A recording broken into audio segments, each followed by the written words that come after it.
pessoal, essa aula agora é referente à parte de programação em linguagem C, parte 2. Então, quais são os objetivos dessa aula? Começar a passar os conceitos aí para vocês de variáveis, os tipos de dados, modificadores de tipo, declaração de variáveis e os operadores que são usados, aritméticos, relacionais, lógicos bitwise ou bit a bit e outros. Então, o objetivo, né, de toda essa estrutura é a linguagem C embarcada, né? Ela é voltada a sistemas embarcados, essa linguagem aí. Mas ela é bem parecida com o que vocês aprenderam lá usando o Turbo C. Então, vamos começar a falar de variáveis, né? Então, quando a gente fala de variáveis, então, do ponto de vista da área de programação, é uma região de memória previamente identificada que tem por finalidade armazenar os dados ou informações de um programa por um determinado espaço de tempo. Uma variável limita-se a armazenar apenas um valor por vez. Então, resumindo, uma variável é reservar espaço de memória. Então, você fala para o compilador, olha, me reserva um espaço de memória. É isso, né, variável. Ah, mas por que eu preciso variável? Bom, as variáveis são usadas em qualquer linguagem de programação, né? Qualquer linguagem de programação tem variável. Vamos supor que você quer somar dois números. Então, você precisa pegar esse resultado e precisa também pegar esses dois números através de variáveis, né? Então, a variável é usada para tudo, né? Para toda a linguagem de programação e, claro, na nossa também, que é a linguagem embarcada aí para vocês programarem hardware, né? Então, a ideia da linguagem... Nossa, quando eu falo linguagem C embarcada, é porque vocês estão programando um hardware, um sistema embarcado, um sistema desenvolvido por vocês. E aí, entre os tipos de dados, né? Então, quando a gente fala de tipos de dados, nós temos 5 tipos primitivos da linguagem C. Né? São dados que existem, né? Quando a gente fala esses tipos primitivos, né? São dados que existem em toda a linguagem, né? C, padrão ANSI, né? Então, nós temos tipos que recebem o nome de char, de caractere, int, de inteiro, ponto flutuante, pode ser float ou double, e tem também um que é void. Void é sem valor, vazio, né? Então, são tipos de dados. Então, começa aí o entendimento de variável, né? Porque quando eu crio uma variável, eu tenho que escolher um tipo, né? Então, por isso que a gente precisa conhecer esses tipos. Então, nós temos um tipo que se chama bit. É o que o próprio nome está dizendo. Ele reserva um bit apenas. Byte é 0. O que ele armazena? Esse intervalo aqui é o que ele consegue armazenar, ou 0 ou 1, só. Né? O bit só armazena ou 0 ou 1. Eu creio que em uma linguagem, sei lá, para PC, que vocês vão fazer, sei lá, um banco de dados, tal, né? Um simulador, eu acho que você nunca vai usar o tipo bit. Agora, para programar um sistema embarcado, será que a gente usaria tipo bit? Muito, né? Ah, mas o que eu faço com um bit? Opa, esse 1 bit você pode ligar um LED e desligar.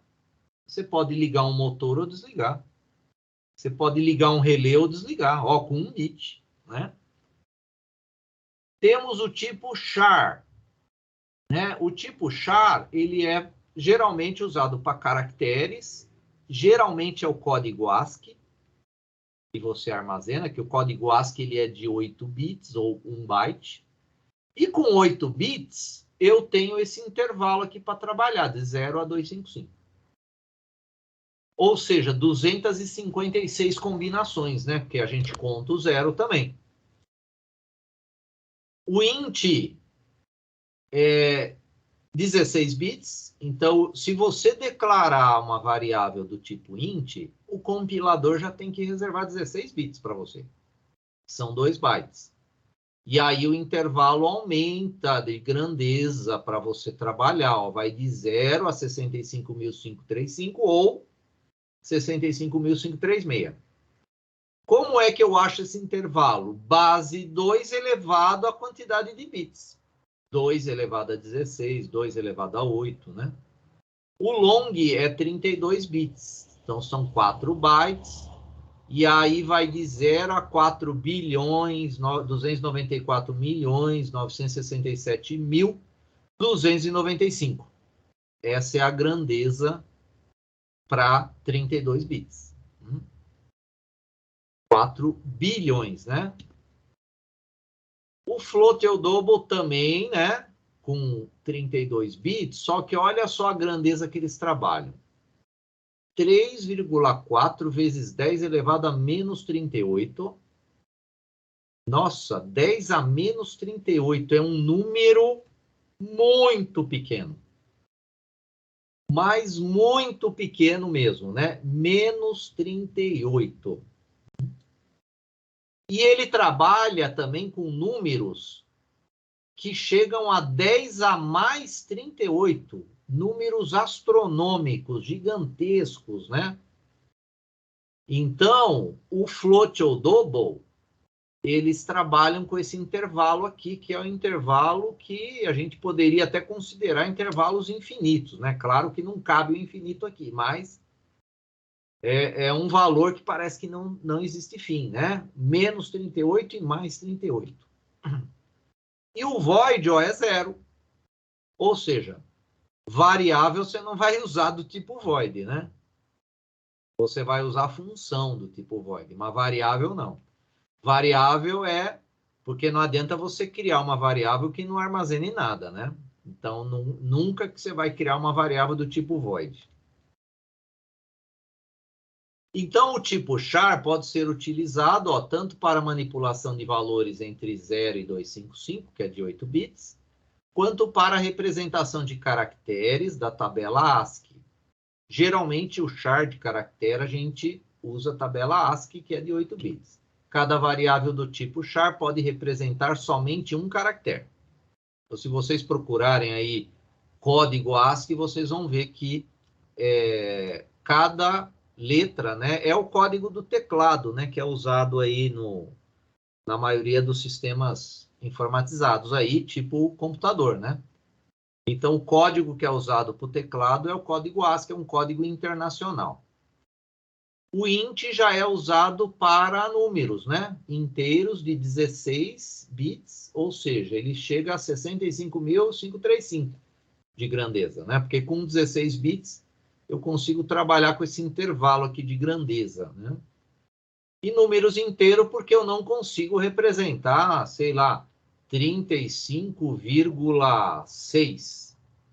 Então, tem que ser só a parte inteira, tá? Para o tipo int, por isso que ele é inteiro. E esses dois são os mais utilizados para projetos, né? Industriais é o que a gente usa mais, char e int. Então, o char e int representam números inteiros. E para os números fracionários, porque eles não podem, né? Representar número fracionário. Aí nós usamos o tipo float, que é ponto flutuante.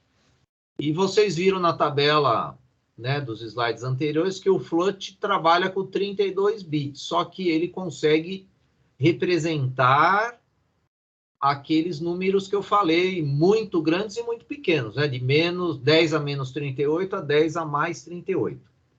Como é que ele representa isso aí com 32 bits? Existe uma norma, né, do I3E. Então, o tipo float deve ser evitado ao máximo e restrito apenas às operações que realmente necessitarem de um tipo de dados como esse. O tipo float, ele segue um padrão de representação, né? E é esse padrão do I3E aqui, ó, né? Então, quem quiser entender esse padrão, né, tem que entrar aqui no I3E, pegar esse padrão. é um padrão de representação, ou seja, com 32 bits, ele consegue representar, informar a posição do ponto, o expoente, se o expoente é positivo, se o expoente é negativo, né? Então, segue um padrão de representação binária. E aí entra o modificador de tipo. Então, quando a gente fala de int, de char, de float, são os tipos. Agora, aqui, nós temos os modificador de tipo. Então, eu quero mudar o tipo char. Eu quero mudar o tipo int. Então, é isso que a gente vai ver agora.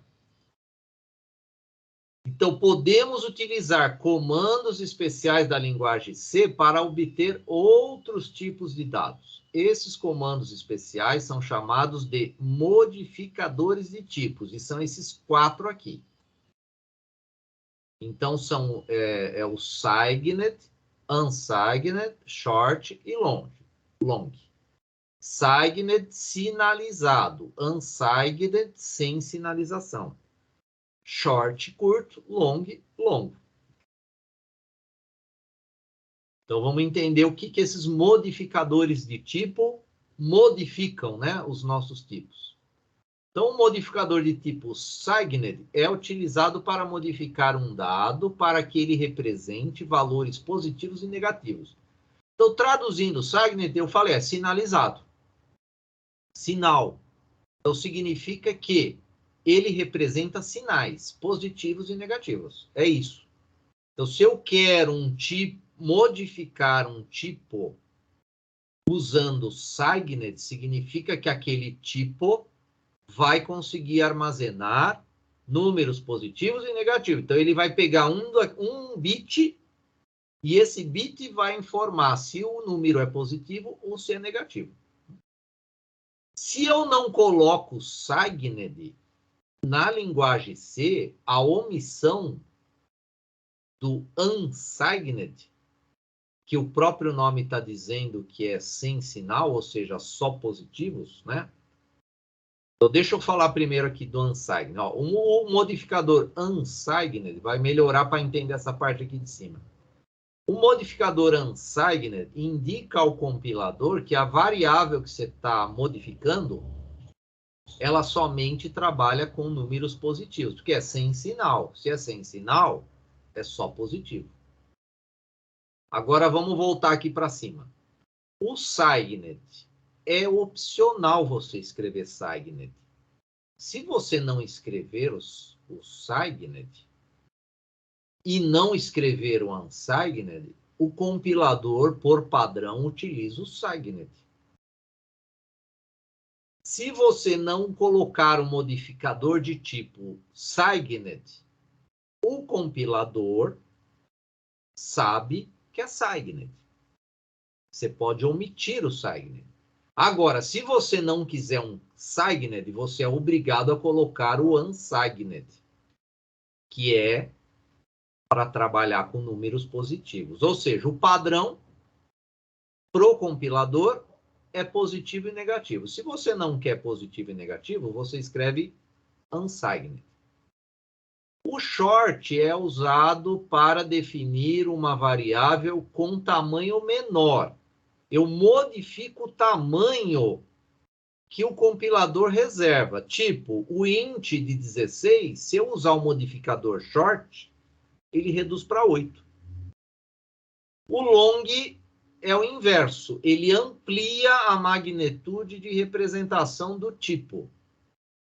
Se o tipo é de 8 e você quer transformar ele em 16, usa o modificador long. Tipo, long char. Então, se você usar long char, significa que agora não é mais 8, é 16. Né? O alcance que você vai representar, que você vai reservar, né? Que o compilador vai reservar para você na memória. No caso do micro-C, os tipos float, double e longo double são do mesmo tipo, tá? No caso do micro-C. Se você escrever float, ou double, ou long double, tá tudo igual. E aqui tem uma tabela com algumas combinações, né? O que eu acabei de falar está aqui, né, pessoal? Float, double e long double. Ó, os três são iguais em tudo, né? Tudo igual. Né? Isso no micro-C. Void, sem valor. Né? Agora, vamos analisar aqui em cima. Ó. Primeiro, eu começo com o modificador de tipo, depois o tipo. É sempre assim para escrever, né? Para escrever lá na hora de declarar uma variável, nós começamos com o modificador de tipo e depois o tipo. Por isso que aqui nessa coluna, a primeira linha está escrito unsigned char. O char vocês sabem que é de 8. O que aconteceu escrevendo unsigned? Significa que esses 8 bits o compilador vai utilizar para armazenar só números positivos. Então, vai de 0 a 255. Se você não escrever, sai. O que tiver entre parênteses é que você pode escrever ou não. Tudo que tiver entre parênteses nessa tabela é opcional a escrita. Signed char. O que aconteceu aqui? Se você não escrever ou escrever signed char, você está informando o compilador que você quer uma variável do tipo char de 8 bits e você quer representar números positivos e negativos, por isso que é o signed. Por isso que o range, o alcance dela, agora vai de menos 128 a mais 127. Ah, mas por que não chega a menos 255? Porque você precisa de um bit dos 8 para representar o sinal, né? Positivo ou negativo. Signed short int. Então, o que está entre parênteses, eu posso não escrever, né? Então, se eu escrevo só short, significa que o compilador vai me reservar 8 bits e sinalizado, porque também é positivo e negativo. Se eu escrever unsigned short e omitir o int ou escrever o int, o short ele reduz o int. O int é 16, né? Ele vai para 8, que nem no anterior, né? Que nem nessa linha anterior aqui. Mas eu estou nessa aqui agora. Só que agora eu coloquei o unsigned. Significa que esse int, que era 16, passou a ser 8 por causa do short. E ele é sem sinalização, ou seja, só positivo. O signed int, ou eu escrevo signed int ou só int. Significa que ele vai me reservar o compilador 16 bits e é sinalizado. Então, eu vou representar uma grandeza negativa, que pode chegar até menos 32.768 até mais 32.767. Se eu escrever unsigned int, continua tendo 16, porém é unsigned, sem sinalização, ou seja, só positivo. Então, vai de 0 a 65.535. Agora, aqui está usando o long int. Né? O signed eu posso utilizar ou não. Se eu omitir o signed, o compilador vai usar o signed. Então, long int significa que o int, que era 16, dobrou de tamanho, foi para 32. Eu modifiquei o tipo int. Então, com 32 bits, a gente chega àqueles 4 bilhões, só que aqui ele é signed. Então, eu tenho menos 2 bilhões a mais 2 bilhões e uns quebrados aí, né? Se eu escrever unsigned long int, agora o int também, que era 16, com o long passou a ser 32. E o modificador unsigned, ele está dizendo que eu quero só número positivo. Então, agora eu vou de 4 a... de 0 a 4 bilhões, né? Ah, mas isso tudo precisa decorar? Isso aí é com o tempo, vocês vão aprendendo isso aí, pessoal. Quem ainda não está habituado, né, a esses tipos e modificadores de tipos, com o tempo vai aprendendo, não se preocupem. Declaração de variáveis, né? Então, quando nós declaramos uma variável, né, na verdade, a linguagem C, eu preciso declarar a variável, é necessário declarar.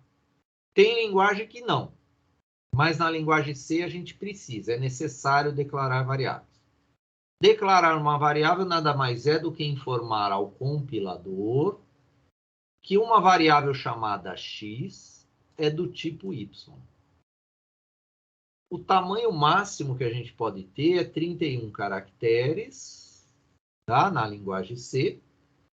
Pode ser letras, números e caractere underline. Agora, não pode iniciar por número. Se você iniciar uma variável por número, o compilador não aceita, dá erro. Como é que eu declaro uma variável? Qual é a sintaxe dela? É colocar o modificador, depois o tipo, depois o nome. Né? É assim que a gente declara uma variável. O tipo geralmente é char, int, float, e modificador geralmente é unsigned, signed, short e long. E o nome da variável é o nome que você vai dar com uma sugestão do que aquela variável vai fazer, né? Vamos supor que a variável ela armazena o resultado de uma soma. Aí você pode dar o nome dela de soma, né? Se ela controla o motor 1, você pode chamar ela de motor 1. Se ela pega um dado de teclado, você pode chamar ela recebe teclado, né? Então tem que dar nomes que condizem ao que ela vai armazenar. Como é que eu declaro? Então, lá no MicroC, né, na aula da semana que vem de laboratório, vocês já vão começar a declarar variáveis. Então, vocês vão escrever lá o tipo e o nome. Lá, e ponto e vírgula. Ponto e vírgula sempre termina a ação, né? Você está informando para o compilador que você quer essa ação e terminou. Bit flag, o que é isso? Bit flag. O nome da variável é flag, o tipo é bit. Então, ela armazena um bit, 0, 1. Char letra, o que é isso aqui? Char é o tipo, letra é o nome, e você já carregou essa variável com um caractere, que é o A maiúsculo. E aí o compilador vai transformar esse A maiúsculo no código ASCII, que ele vai usar esse código ASCII para representar a letra A. Porque lá na memória, nós só temos zeros e uns, não tem como escrever A lá. B, C. Tem como criar uma sequência binária, aí sim. Então, se você declarar uma variável char e armazenar o A, dentro dessa variável vai ter uma sequência de códigos que representa o A, usando o código ASCII. Char número 255. Então, você criou a variável de nome número do tipo char, né? E carregou ela com 255. Int length significa que o nome é length, comprimento aí, do tipo int. Então, no tipo int, você consegue chegar nesses valores aí, né? De 32.767. Agora, se você escrevesse aqui, ó, char número igual a 1000, 1000 ele já não vai, né, conseguir armazenar, porque char é de 8 bits, né? Long count. Count é o nome, long é o modificador de tipo. Né? Então, você dobrou o tipo int aqui. Porque se você omitir o nome do tipo int, o compilador considera int também. Então, o int era 16, com o long ele passou a ter 32 bits. Por isso que pode chegar nesses 2 bilhões aqui de dados aqui, né? De informação. Float P. Float é com um ponto flutuante, né? Então, foi criada uma variável de nome π e foi atribuído um valor, que é 3.14159265. Em linguagem C embarcada, então, podemos declarar várias variáveis do mesmo tipo em uma única linha. Como que a gente faz isso? Usa as vírgulas, né? Então, que nem aqui, ó. Int, soma, vírgula, div, vírgula, sub, terminou, ponto e vírgula. O que aconteceu nessa linha aqui? Nós declaramos 3 variáveis do tipo int, de nomes soma, div e sub. Não precisa fazer um em cada linha. Unsigned char i, j, k, l, m, n. Opa, aqui nós declaramos 1, 2, 3, 4, 5, 6 variáveis em uma linha só e todas com o tipo char e todas unsigned, ou seja, todas vão armazenar dados aqui positivos, né? Float salário. Variável de nome salário, ponto e vírgula, né, para terminar essa ação, e é o tipo float, ponto flutuante. Unsigned int idade. Então, esse nome idade do tipo int, sem sinal, pode chegar lá nos mais de 60 mil, né? Então, uma idade desse tamanho talvez não seria o ideal a gente reservar um int, né, aqui, né? Se, claro, esse nome aí for utilizado para armazenar idades mesmo, né? Isso aí é interessante pelo seguinte, pessoal, os microcontroladores, eles possuem escassez de memória, então não tem memória à vontade lá para a gente esbanjar. Então nós não podemos esbanjar memória no microcontrolador. Então, a programação em linguagem C embarcada exige que o programador tome cuidado com a reserva de memória. Exemplo é isso que eu falei, né? Eu tenho int aqui para armazenar idade. Eu posso armazenar mais de 60 mil aqui, né? A grandeza. Agora, será que a idade vai chegar a 60 mil? Será que uma idade para um tipo char não seria suficiente, que vai até 255? É isso que a gente começa, né, a pensar quando a gente programa um sistema embarcado. Quando a gente programa um sistema embarcado, a gente tem que adequar as variáveis ao que ela vai representar para você no projeto. Então, não adianta eu criar tudo float, tudo long, e usar 1, 2 bits apenas, né? Eu estou acabando com a memória que eu teria disponível. Aí você vai compilar lá, o compilador vai falar, olha, não tem mais memória para o seu projeto. Short int número. Então, o short pegou esse int aqui, que era de 16 bits, transformou em 8, né? Então, esse número, ele tá...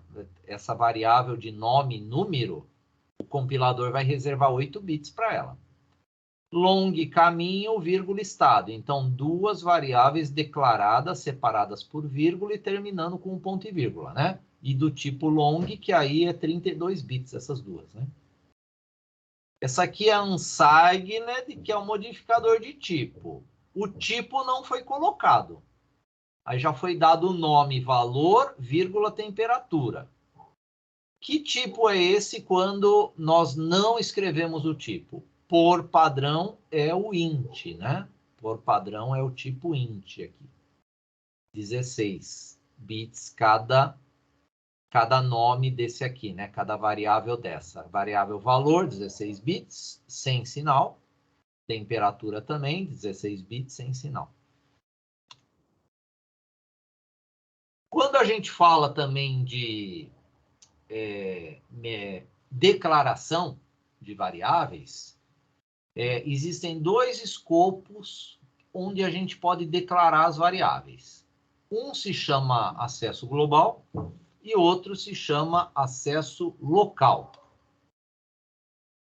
Antes de falar do acesso, do escopo local global, vamos entender como que é mais ou menos a estrutura da linguagem C. Então, a linguagem C, ela começa com declaração de variáveis, depois vem funções, eu posso ter funções, e a função principal, ela é obrigatória, que é o void main. Eu posso ter só a função principal também, sem essas funções aqui de cima e sem essa declaração de variável. Então, aqui está uma estrutura genérica, tá? O que eu preciso realmente ter para gerar um código e compilar ele é a principal.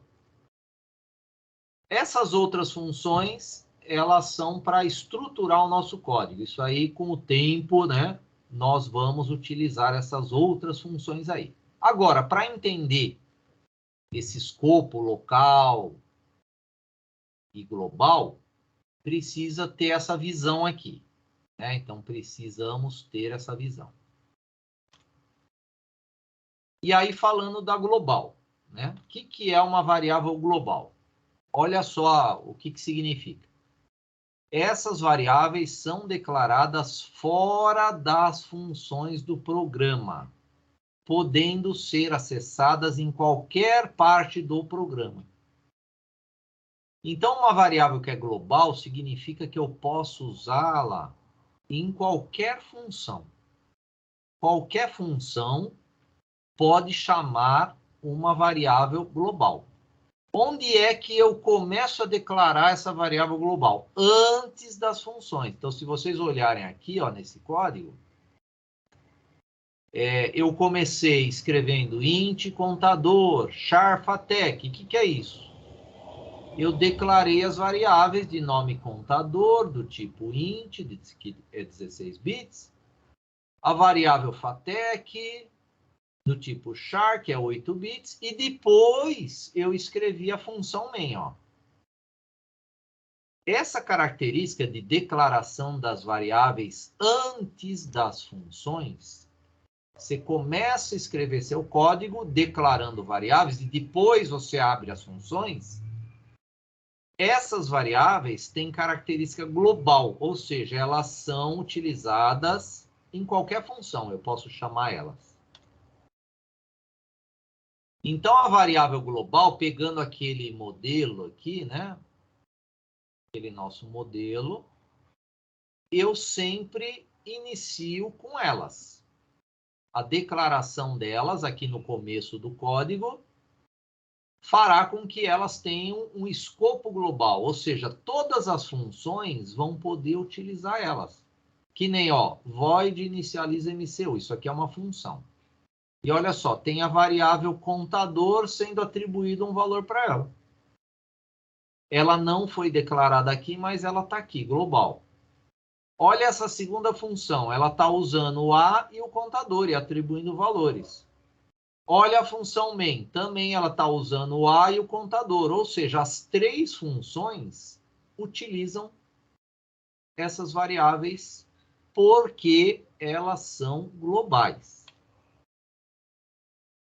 Aqui tem um exemplo com a função subrotina, que essa aqui é uma função.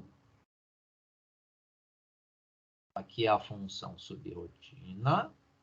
Aqui é a função main.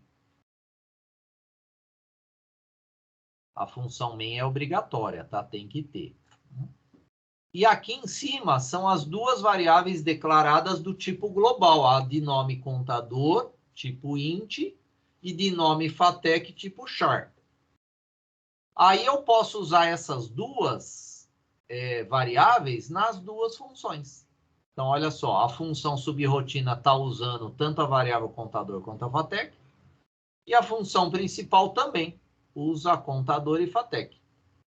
E essa função subrotina, o void main que chama ela desse jeito aqui, ó. Quando chegar nessa instrução aqui, ó, subrotina, abre e fecha parênteses, porta e vírgula, o que é isso?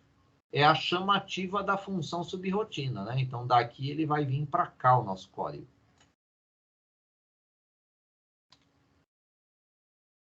Agora vamos ver a diferença da local, né?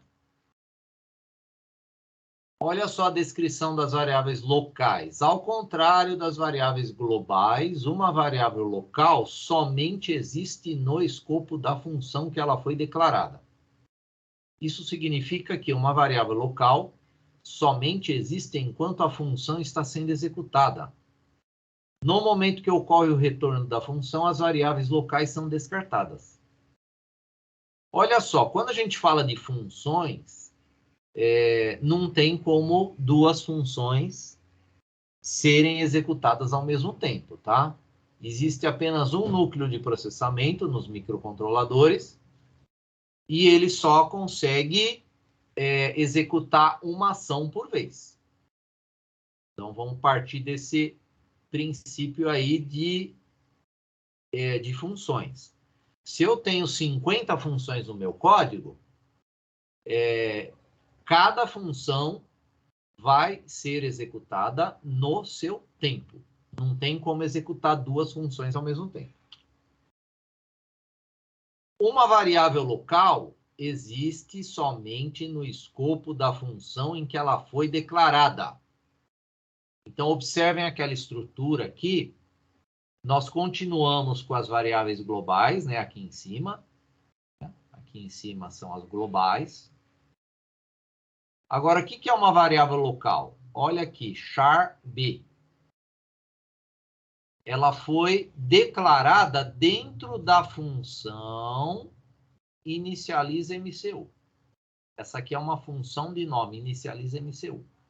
Dentro dessa função foi declarada uma variável. Isso significa que ela é local, ela só existe dentro dessa função. Se eu tentar usar ela numa outra função, não vai funcionar, vai dar erro.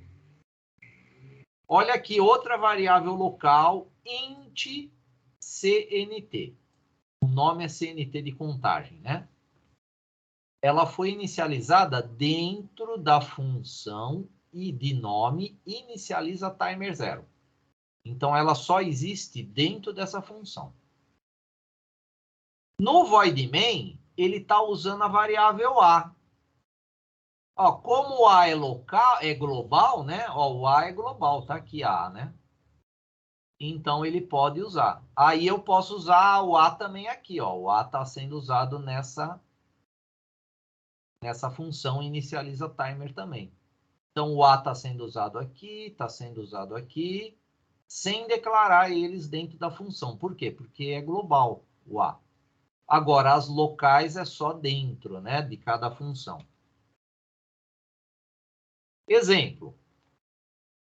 Aqui nós temos o void main e dentro do void main nós declaramos a variável contador. Olha lá, do tipo int.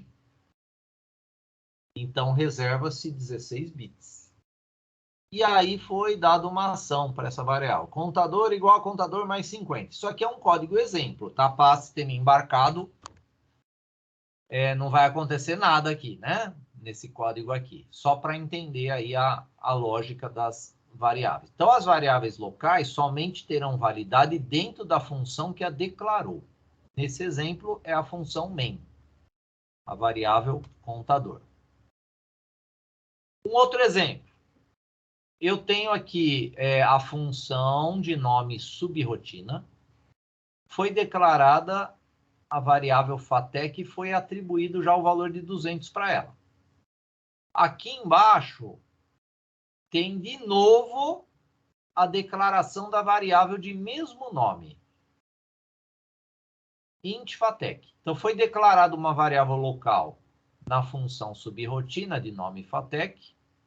Foi declarada uma variável local de mesmo nome fatec e do mesmo tipo também. Eu posso fazer isso? Posso, porque elas são locais. A variável fatec da função subrotina não tem nenhuma ligação com a variável fatec da função main, porque elas são locais, elas só existem enquanto a função está sendo executada. E é o que eu falei para vocês, não tem como executar as duas funções ao mesmo tempo. Ou é uma, ou é outra, né? Erro de declaração. Olha um erro comum, né?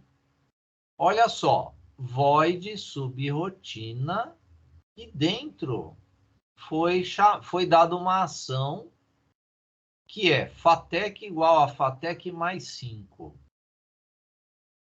E essa variável FATEC, ela foi declarada localmente no main. Olha lá, ela foi declarada localmente aqui no main. A void subrotina sabe o que é FATEC? Não sabe. Porque ela foi declarada localmente aqui, no main. E eu estou tentando usar a variável FATEC aqui no subrotina. Como ela não foi declarada e como o FATEC não é global, vai dar esse erro aqui em cima. Ó. Deixei até o erro aqui. Olha lá. Não declarado identificador FATEC na expressão. Aí você vai falar, pô, tá aqui, ó, int FATEC, eu declarei. Ah, você declarou no main, mas você não declarou na subrotina. Então tem que tomar cuidado, isso aqui é um erro comum pode ocorrer aí nos códigos no começo aí com vocês. Mas não tem problema, erro é para aprender. São com os erros que nós aprendemos cada vez mais. Constantes. Constantes são valores fixos, né, que eu não mudo. Geralmente, a constante ela é armazenada na memória flash. E a gente usa a diretiva const, né, então, para criar constantes. Então, se eu escrever const val1, o que é val1? É o nome da variável. E ela é constante. E já vai ser atribuído um valor para ela. Aí esse valor eu não mudo, porque ele é constante e um detalhe do compilador que ele reserva o espaço de memória na ROM e não na RAM. Né? Então, quando eu uso const, eu reservo espaço na ROM. Mas são constantes que eu posso ter no meu código também. Tipos de operadores agora. Então, nós temos operadores, diversos operadores na linguagem C, os principais para os nossos projetos são os aritméticos, relacionais, lógicos bitwise, que é bit a bit, e outros. Começando dos aritméticos, né? Então, os aritméticos, eles são utilizados para efetuar operações matemáticas. E eles possuem duas categorias. Os binários atuam em operações de exponenciação, divisão, adição e subtração. E temos os unários, que trabalham para a inversão de valores, atribuindo sinais de positivo ou negativo. Os operadores, eles seguem uma simbologia bem fácil de identificar, né? Então, que nem o operador de soma, de subtração, o de multiplicação é o asterisco, o de divisão é o barra direta, porque tem a barra invertida, tem que ser barra direta. Tem o percentual que começa a confundir. O percentual, ele pega o resto de uma divisão. Se eu colocar mais junto, do jeito que está aqui, eu uso esse operador para incrementar. É somar uma unidade, aquela variável. Se eu escrever menos, eu estou decrementando. É subtrair uma unidade daquela variável. Exemplos. A igual B mais C, ponto e vírgula. O que essa ação faz? Essa ação pega a variável B, soma com a variável C, e o resultado armazena no A. É dessa maneira que a gente tem que entender essa igualdade, né? Essa igualdade que faz essa ação de atribuição. Então, ela está pegando uma operação de adição e o resultado dela, ela armazena do lado esquerdo da igualdade. Aqui eu tenho D mais 1, né? A variável D com uma adição mais 1. O resultado disso aqui vai ser salvo no D. Aqui a subtração A menos B, ponto e vírgula, né? Também. O resultado aqui dessa subtração, como eu tenho essa igualdade, ele vai ser armazenado aqui no C. E aqui eu tenho A mais B menos C. Né? Então, o resultado dessas operações de soma e subtração serão armazenados aqui na variável B. Multiplicação e divisão também. Tá? Então, aqui é o B vezes o C, né? O resultado do B vezes o C vai ser armazenado no A. B dividido por C vai ser armazenado no D. A vezes B vai ser armazenado no C. Eu posso usar os parênteses para dar a preferência, né? Da ordem aqui no caso, multiplicação, A vezes B, o resultado divide com o C, e o resultado de tudo armazena no B.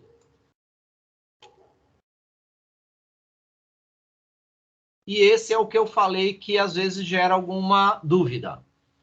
O operador, né, do símbolo de porcentagem, ele é utilizado para retornar o módulo, que é o resto de uma divisão. Se você dividir 7 por 3, ele vai te dar o resultado 2, que é o quociente, ó. Observem a divisãozinha aqui que eu fiz para entender melhor. Agora, esse percentual está aqui, 7 percentual 3. Se você usar esse operador percentual, vai dar 1. Por que dá 1? Porque ele pega o resto, ele te dá o resultado do resto da divisão. Tá? O operador percentual te dá o resto de uma divisão. O quociente é o barra, a divisão mesmo. O resto é o percentual. O incremento e o decremento, que é o mais e menos menos. Né? Então, esse incremento é a mesma coisa que fazer. Antigamente no Basic, né, não tinha o mais, né? E aí a gente criava um contador assim, ó. C igual a C mais 1.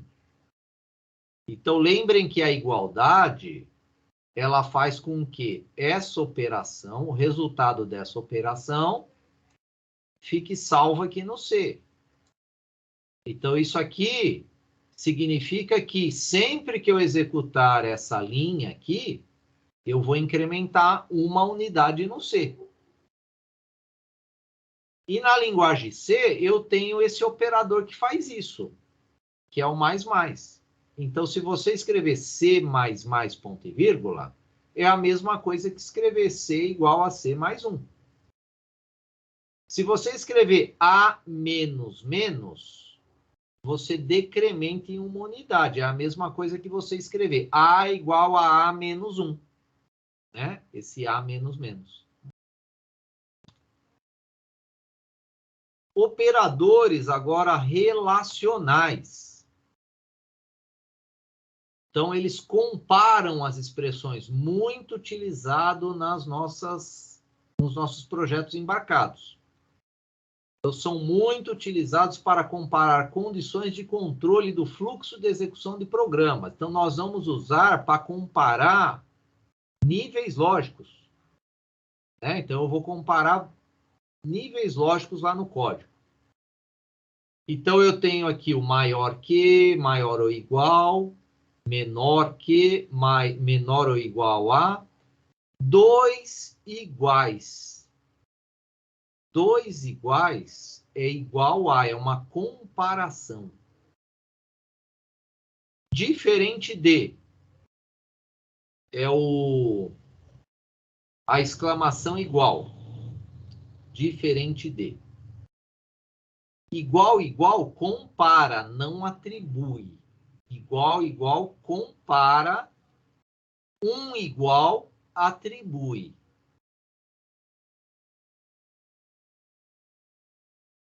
Operadores lógicos booleanos. Então, nós temos as lógicas, também são muito utilizadas nos nossos testes condicionais, que são testes que nós vamos aprender na próxima aula de programação. A próxima aula de programação, nós faremos testes condicionais com esses operadores. 2 ex-comerciais é o AND, booleano. 2 barras é o OR. Exclamação é a função NOT. Exemplo. Aqui tem um teste condicional if. Esse teste condicional if, ele está sendo usado aqui com exemplo, né, desses operadores lógicos, mas essa estrutura de teste de condição if, ela vai ser abordada na próxima aula de programação, aula 3. Mas aqui é o seguinte, o if, traduzindo, é se. Se essa condição que eu tenho aqui dentro dos parênteses for verdadeira, ele vai executar essa ação aqui, ó, atribuir 15 ao Czinho, a letra C minúscula. Então, ele está comparando. Se o A é 5, porque aqui eu tenho igual a igual. Então, olha só, esse igual a igual é diferente desse igual. Esse igual aqui atribui 15 ao C. 2 iguais, compara. Ele está comparando. O A vale 5. Aí tem a operação AND. O B vale 3. Então, se isso aqui for verdade e isso aqui for verdade, eu tenho na operação AND o resultado verdadeiro aqui. Aí ele atribui 15 no C. Se o D for menor do que 5, ou, aqui é o ou agora, né? O A for igual a 5, ele pega o valor do A e armazena no D. Aqui agora é um ou. Pode ser o D menor que 5 ou se o A vale 5. Ele está fazendo esse teste condicional aqui. Esse aqui é o teste da função NOT. Lembrando que em linguagem C, tudo que é falso é zero. Tudo diferente de zero é verdadeiro. Por isso que ele está dizendo aqui o seguinte. Se a variável A for igual a zero, ele executa o A igual a B. O que é igual a B? O resultado do B salva no A. Né? A igual a B. Se o A for zero. Por quê? Se o A for 1, essa negação transforma em zero. E zero é falso. Aí, esse teste vai ser falso, aí ele não vai executar aqui. Ele vai executar se o A for zero. Por quê? Porque ele vai inverter. Tem a negação aqui, o zero vai virar 1. Tem a função NOT. Operadores bitwise ou bit a bit. Aí nós usamos bit a bit a operação AND, que é um E comercial. Bit a bit OR, que é uma barra. A função SHOR, ou exclusivo, é o circunflexo, tá? Esse circunflexo é o operador da lógica SHOR, não é exponencial, tá? Porque tem linguagem que aqui é o expoente, que é usado como expoente. Aqui não, aqui é a lógica SHOR. O till é a negação, o complemento, o NOT. O maior, maior e menor, menor é o deslocamento à direita, né? Conforme o sentido aqui da seta, né? Mas isso aqui é o maior. E aqui é o menor, menor, que dá uma seta para a esquerda, né? Então é deslocamento à esquerda. Vamos entender o operador bit a bit AND. Então, o operador lógico AND realiza a operação separadamente para cada bit dos operandos. Utilizamos muito o operando AND como máscara. Então, tem uma aula aí que vocês vão aprender a criar máscaras, tá? De byte. Para habilitar ou desabilitar somente bits que desejamos, né? Então, quando a gente cria máscaras, é para você criar uma máscara para setar bit, para resetar bit, para deslocar bit. Né? Mas isso é um assunto futuro que a gente vai trabalhar ainda. Esse operando funciona da seguinte maneira.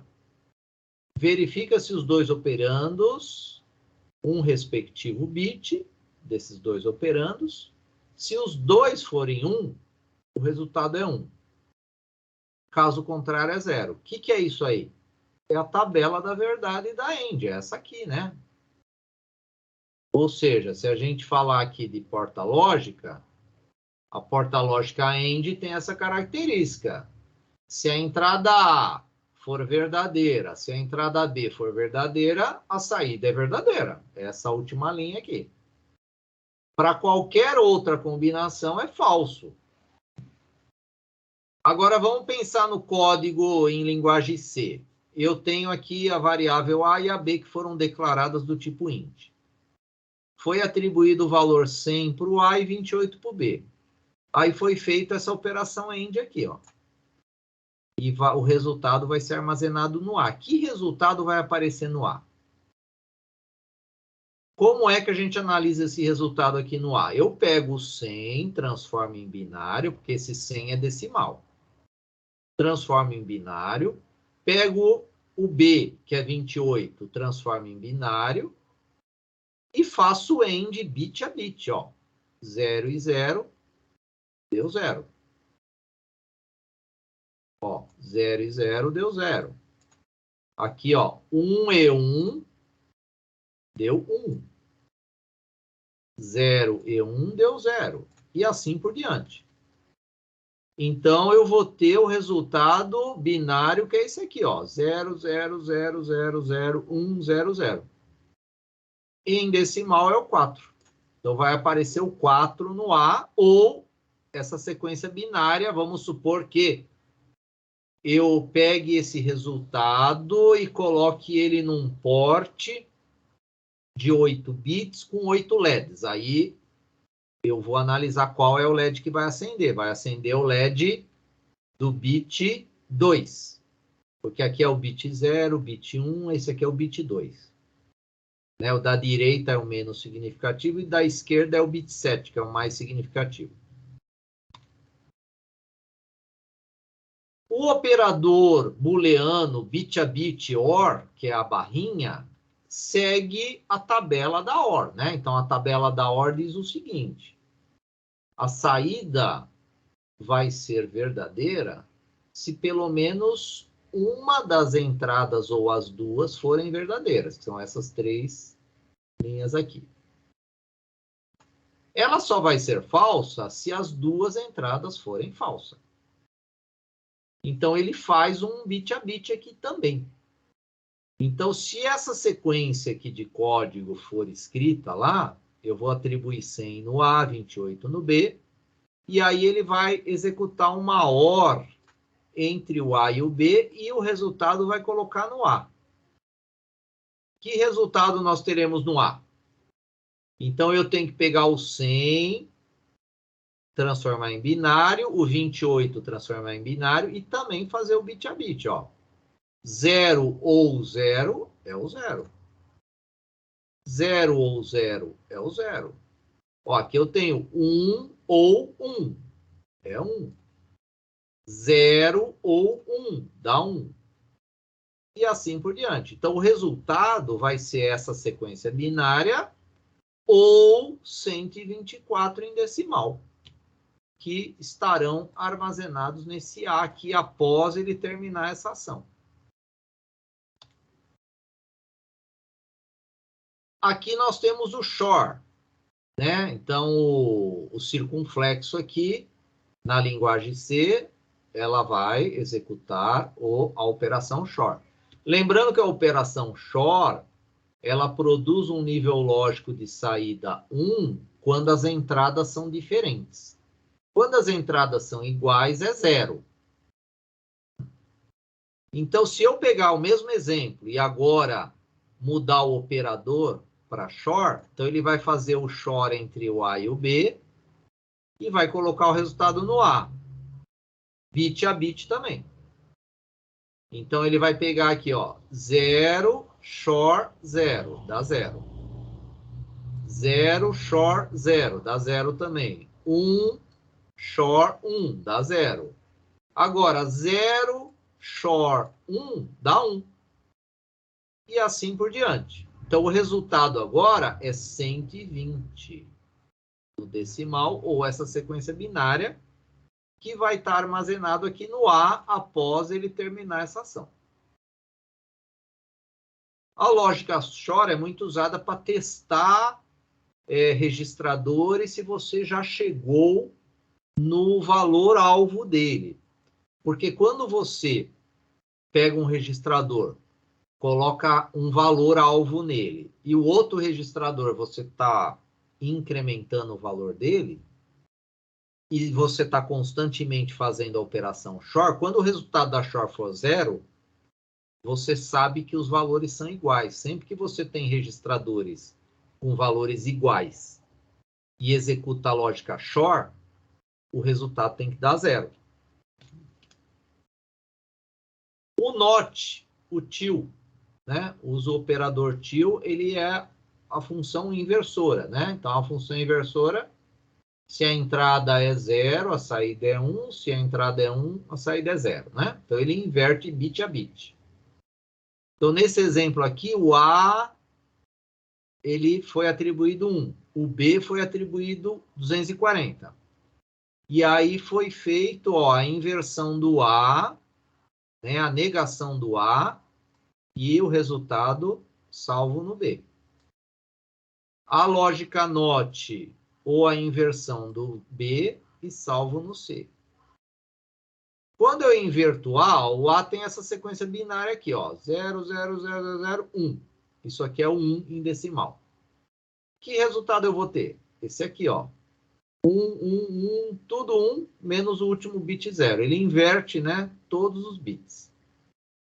Mesmo vale para o B, que é 240, né? 240 é essa sequência aqui, ó. 0, 0, 0, 0. Fazendo a inversão do B, eu vou ter 0, 0, 0, 0, 1. Então, ele faz a negação bit a bit, né? Ele aplica a lógica NOT bit a bit.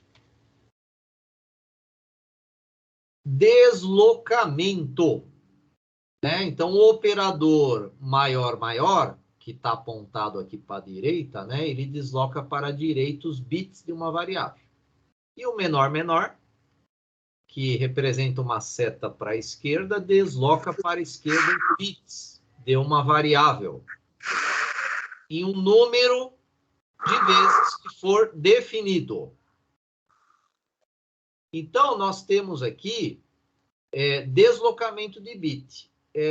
Nas aulas de digitais, vocês aprenderam que os deslocamentos de bits, eles geram resultados de multiplicação por 2 ou divisão por 2.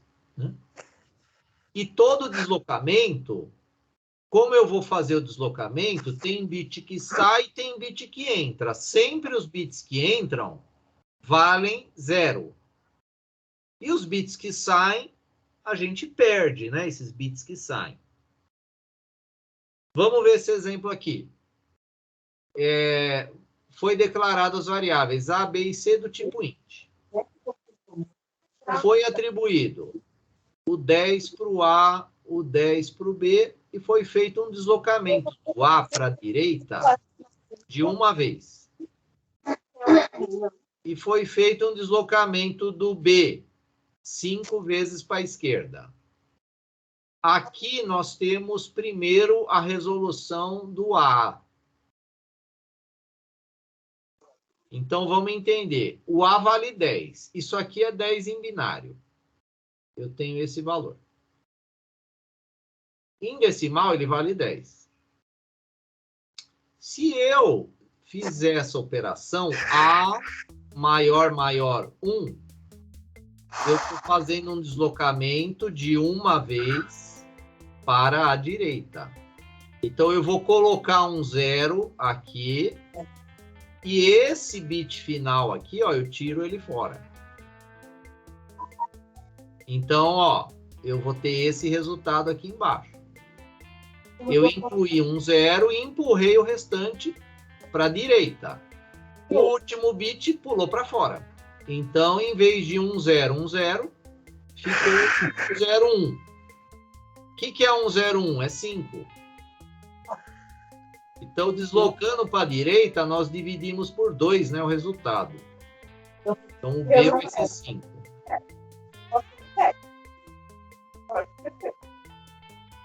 Agora, nós temos a resolução dessa ação aqui, ó. O B menor 5. Eu estou fazendo um deslocamento agora para a esquerda do valor do B. O B também vale 10. Ó, o B tem esse resultado. Aí nós vamos pegar esse valor aqui do B e nesse lado aqui eu vou incluir 5 zeros aqui, ó. Eu vou incluir 5 zeros. Por quê? Eu estou fazendo o deslocamento à esquerda. E os 5 bits desse lado aqui, ó. Esses 5 aqui. Eles vão embora. Ah, mas por que eles vão embora? Porque os nossos registradores são de 8 bits. Então, eu vou ter esse resultado aqui, ó. Vou ter esse resultado, que esse resultado vale 64. Vai aparecer o 64 no C.